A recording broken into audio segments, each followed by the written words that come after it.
Namaskar and welcome to Indian Diplomacy, show on India's national broadcaster, Doordarshan, about Indian foreign policy, India's international relations, and India's ties with key countries far and near, big and small.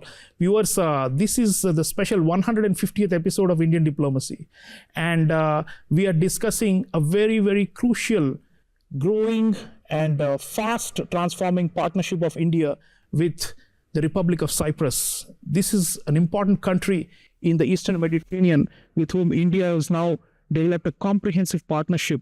And on all parameters, India-Cyprus relations are growing very fast. So why is that happening? What is behind this momentum in Cyprus-India ties?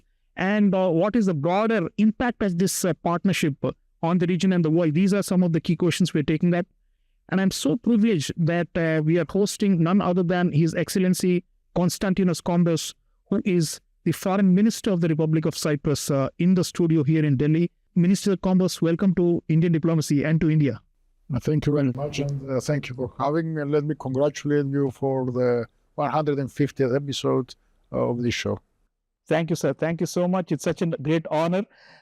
You have been a scholar, judge, diplomat, and now you're minister for foreign affairs of your country. You travel length and breadth of your country, and you know your people and society so well. For our audiences, who may not be so familiar with Cyprus, a small country that's, thousands of miles away, it will be helpful if you can start by talking about why Cyprus has had a disproportionate influence on Mediterranean, on Europe, and on the world at large. Look, my country has been blessed to have a geographical position that puts it in the middle of Europe, the Middle East, then Gulf and Northern Africa. And this has been a blessing and a curse at the same time. Throughout history, we had many countries, many conquerors going through Cyprus.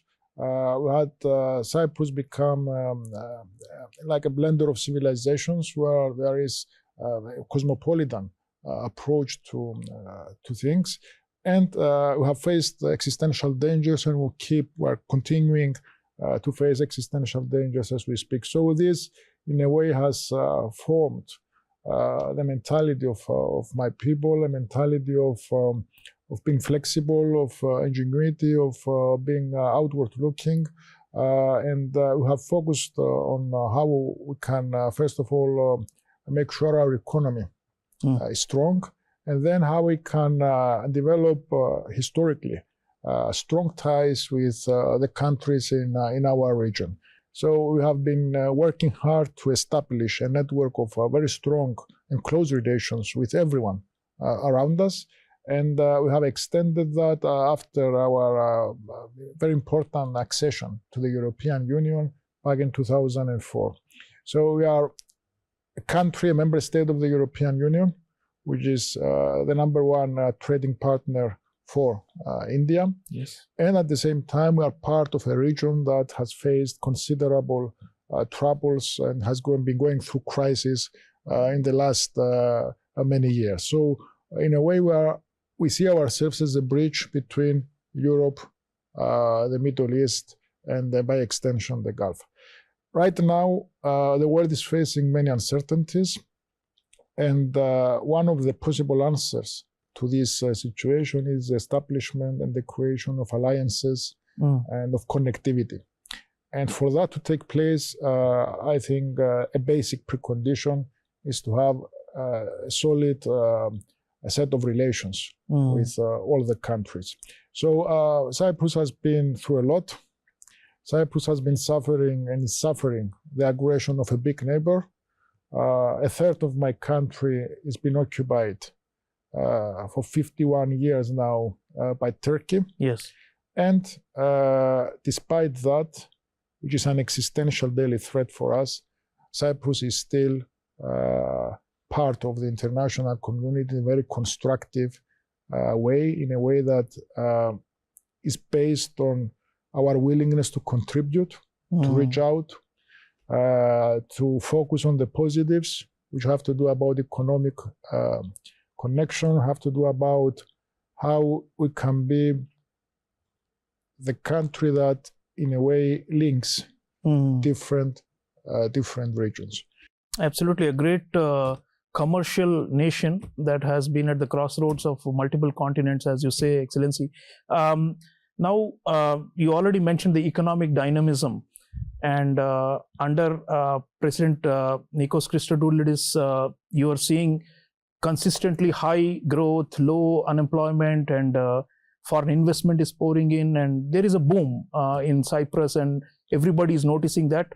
When Prime Minister Narendra Modi made his historic visit, the first by an Indian Prime Minister to Cyprus in 23 years, in 2025, earlier this year, he met the CEOs and the business community there, and there was a mention of the fact that Cyprus is an important node of the India, Middle East, Europe Economic Corridor, the IMEC, which is a major strategic project for transcontinental connectivity. And there was also talk about, more, investment, two-way investments.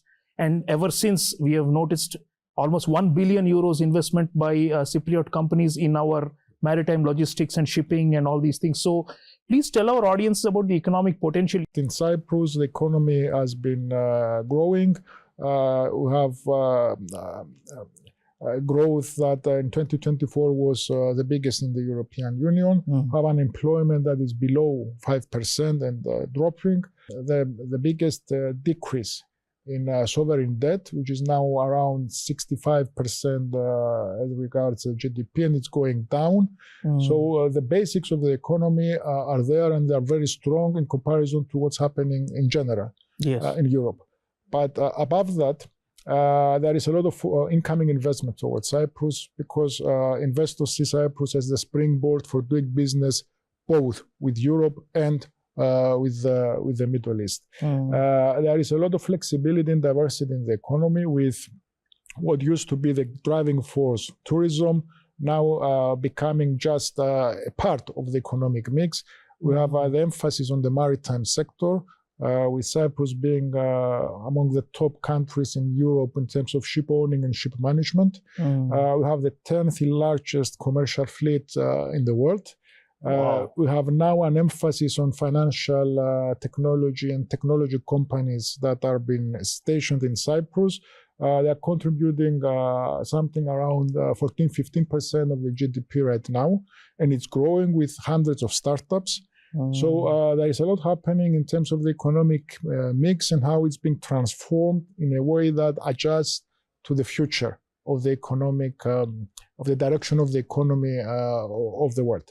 At the same time, Cyprus has been a source for outward investment. And you mentioned the recent investment in India originating from Cyprus. I was looking at the numbers, and Cyprus is among the 10 biggest investors, FDI, for India from 2000 till now. Something around $15 billion. Cumulatively. Yes. So for Cyprus size, this is some kind of disproportionate. But it shows exactly that there is a lot more activity, financial activity, economic activity, investment activity happening than what the numbers show in terms of trade of goods. So if one looks at that table, it will show very modest activity. If one looks at the investment and the collaboration and the synergies that are being created, I think the prospects are very, very bright for this bilateral relation. And we have discussed at the political level. I believe we have done a big part of our duty in sending the right messages to the economic actors, in the sense that first, we are indicating that there is clear political commitment from both sides to work together. Secondly, we moved beyond the theoretical or the rhetoric expression, and we have formulated a strategy in terms of an action plan for 5 years, starting after the visit of Prime Minister Modi to Cyprus.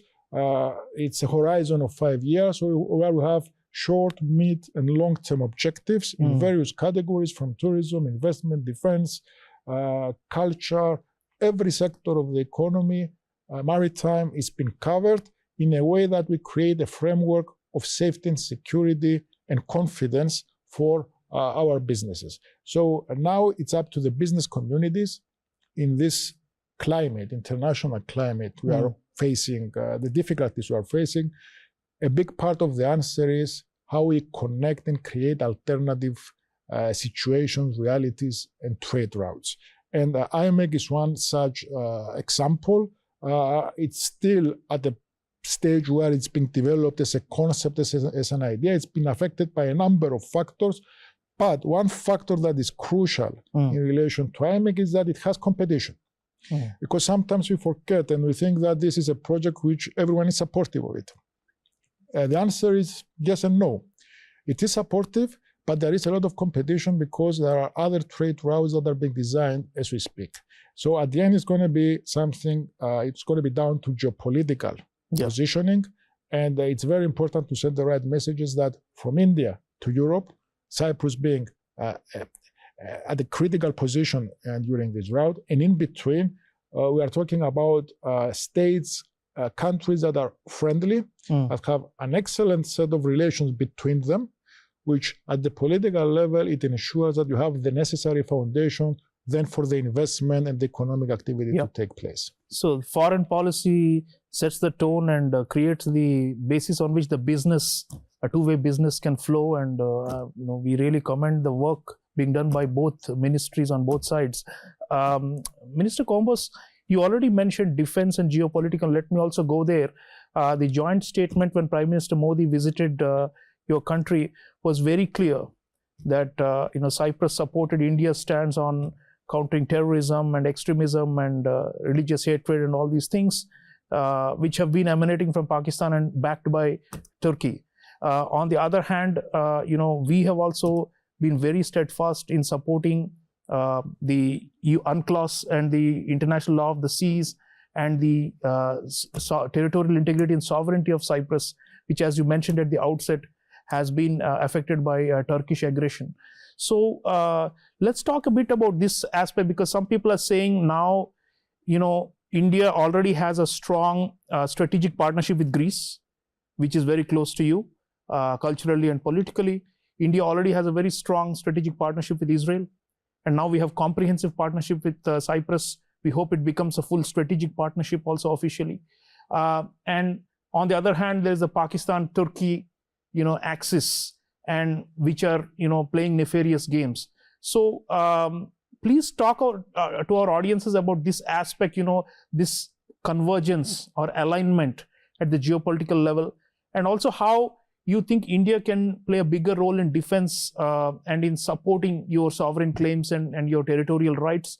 You are yourself a scholar of international law, and you know this like the back of your hand.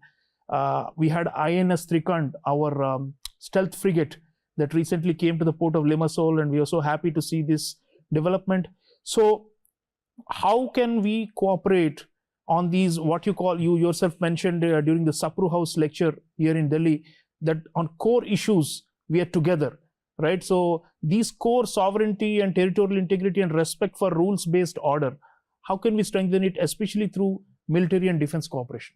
There can be no excuse, no justification, no basis for terrorism. And we totally agree with the approach that there should be a zero tolerance policy towards terrorism, but also we need to be very, very careful as to avoid distinguishing between the terrorists per se and those that are enabling or financing them. For us, for Cyprus, for the European Union, for I think every country that believes in the international system that is based on international law, there can be no separation between the two. So this, I think, is a very important guiding principle. At the same time, we are facing dangers and threats. It happens that we are facing threats that between them they have strong connections. But I'm very careful here in expressing it in the way where we are not coming closer with India because of the threats we are facing in terms of third parties. We are coming closer because first, there is a very strong foundation, and secondly, there is a mutual interest in terms of economic growth, economic prosperity. And of course, there is an alignment in terms of how we approach the world and how we approach anyone who is operating on the basis of seeing aggression, power, might as a way out of difficult problems that are being caused because of international law. Yeah. So if one sees international law as a problem, if one sees international law as a reason for trying to find ways to go around it, then automatically our value system, our joint, I think, approach to these issues points in a direction where we cannot accept this. So you made reference to the recent visit of an Indian frigate to Cyprus. It's part of the conversation we're having at the political level, how we can enhance our cooperation. I don't think that anyone can have any kind of disagreements as to why this is happening. And even if they do, I believe that it's our sovereign right to decide with which countries we associate ourselves with, what kind of defense alignment exists, what kind of cooperation exists. Because sometimes countries that have the upper hand, they also have the belief that they can dictate to others, that they can, in no way possible, they can engage in protecting their own national sovereignty. I don't think this is the right way of doing things. I know it's the wrong way of doing things. And we will not make ourselves, another past example of a state that was basically consumed by the bigger neighbors. That's not the way the international system should work. For us, India is a natural ally, a natural partner. There is a lot more we can do together in terms of supporting each other, in terms of our defense capacities. And I don't think anyone can accuse us of being in any way on the offensive against anyone. On the contrary, we are facing dangers. So we have a right to self-defense, and we have a right to try and make anything we can in our part to protect our people. Your exclusive economic zone, the gas, all these things, yes, very much. This is a very delicate issue in the sense that we have been blessed with natural resources, with gas. We have developed a program of bringing it to the surface and sending it to the markets, of making use of it for our own energy mix. There is part of the project plan that is being questioned by Turkey, questioned on the basis of claims that are not compliant or aligned with international law, not relevant to UNCLOS. So the whole point has been to keep our energy program hostage of the will of another country. And this is not something that anyone could accept. It's not in any way something that has deterred us from continuing with our efforts to have contracts with giants of the energy sector. They are continuing with their projects, their exploration. Hopefully, we'll have results that are going to be commercially available very, very soon. So we'll continue with that. But this is a very good example of how a region, how a country within a region has the potential of exploring its natural resources in a way that adds to the autonomy, the energy autonomy of the European Union, adds to the autonomy and that creates networks of cooperation with countries in our region, with Israel, with Egypt, and so on. And at the same time, you have an entity that is operating as a spoiler to that, on the simple and you basis. have to counterbalance them, yes. And on the simple basis that one believes that because of size, because of power, might is right. Yeah. Might is right. Yeah. So that's another example where I think Cyprus and India as strong supporters of the international system have to be aligned. Absolutely. Minister Kombos, you already mentioned the EU presidency, and it's a very prestigious thing. Cyprus is assuming the presidency of the Council of the European Union in 2026, and with the EU, we are doing a lot. Like you mentioned, it's our topmost trading partner. What can we expect in terms of how this bilateral friendship between Cyprus and India, how it can translate into gains for the broader India-EU relationship? Cyprus will be assuming the presidency of the Council January 1st. will be a strong supporter, a very strong and vocal supporter of the EU-India relation. Not only because we have a very promising and a very strong future in our bilateral relations with India, but also because it's in the interest of the European Union.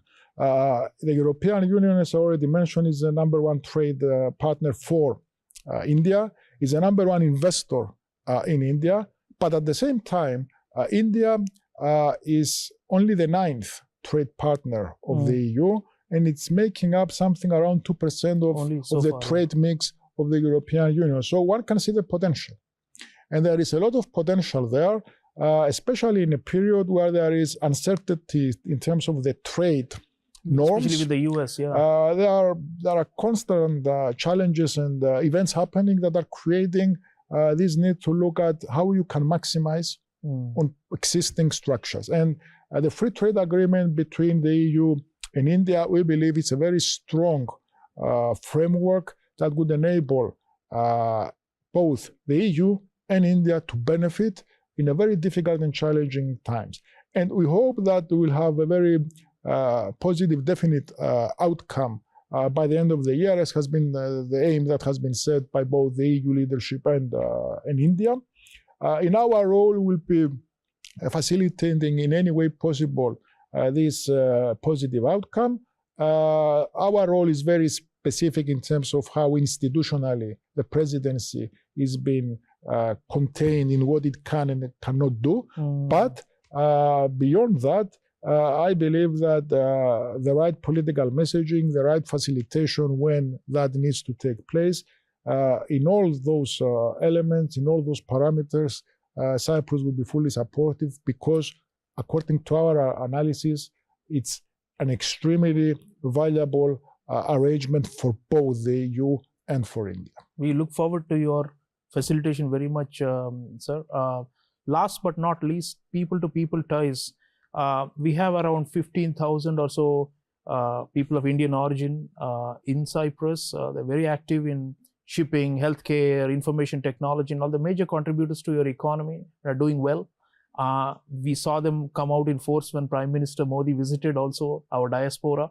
And then there is a tourist inflow, which is shorter term, where Indians would like to travel to your country, see, the amazing island ecosystem and the beautiful beaches.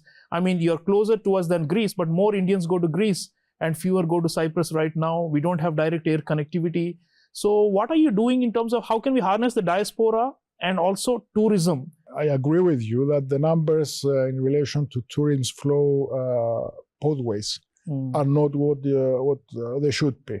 And there is a paradox in the sense that Indians travel to destinations that are further away geographically than Cyprus. And this has a very simple answer. It's primarily because of the lack of direct connectivity, flights. This is something we are working with my counterpart. We are trying to give the necessary incentives to the airlines. We believe that Cyprus can be part of a direct flight scheme that includes perhaps a third country. And we are looking into that, how the most optimal way of doing that. There is a strong potential also for outgoing tourism from Cyprus. Cypriots travel a lot. And India is a destination where I believe it could be extremely attractive to Cypriots that are taking these trips. As regards diaspora, you mentioned the number is around 15,000 as we speak. Our aim and ambition is to increase the numbers. We have, as I said earlier, unemployment below 5%. This is creating in the labor force special requirements and needs for filling in gaps. And we are focusing especially on the high-end sector in terms of skilled workers in IT and so on. There is an amazing human capital in India. So we are working to create the framework that would enable increasing the numbers you already have. And We believe that in an economy where the financial technology sector are booming, are growing, attracting and recruiting talent from a country that produces talent of the highest caliber is a natural next step. From that point onwards, Cyprus can also be the entry point into the European market for these skilled workers. And we're looking into the ways of making this easier and more practical, because we believe the diasporas are performing an instrumental role in acting as ambassadors of the countries in a reciprocal kind of way. So we're looking forward to finding answers to these questions, practical answers at the government level. But at the same time, we are already seeing that the private sector is very active in recruiting such talent.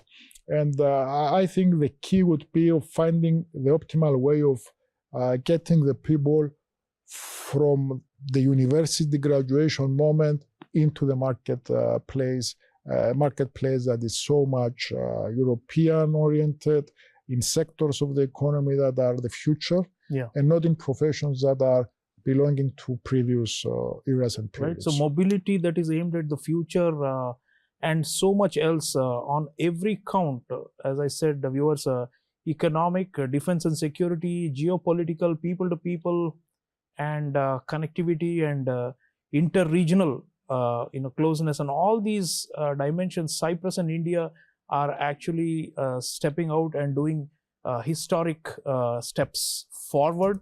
And the key point that Minister Kombos made today for all of us to recall is that, there is a certain role for political leadership to play in terms of signaling, in terms of providing the overarching framework under which all these ties can flourish and prosper. And that's what is happening. The fact that we have declared a comprehensive partnership with Cyprus means something. And then there is the broader regional chessboard on which India is now trying to play a more active role towards the Mediterranean. And for that, Cyprus is going to be our natural partner. Minister Kombos has called it an organic partner. And we really hope that under leadership of President Nikos Christodoulidis and Foreign Minister Kombos, this relationship will go to greater heights.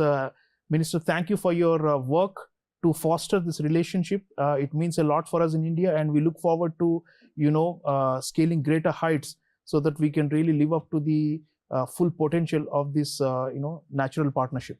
Thank you very much. And we are following the political directions of our leadership, both of the President and of the Prime Minister. They have opened the way.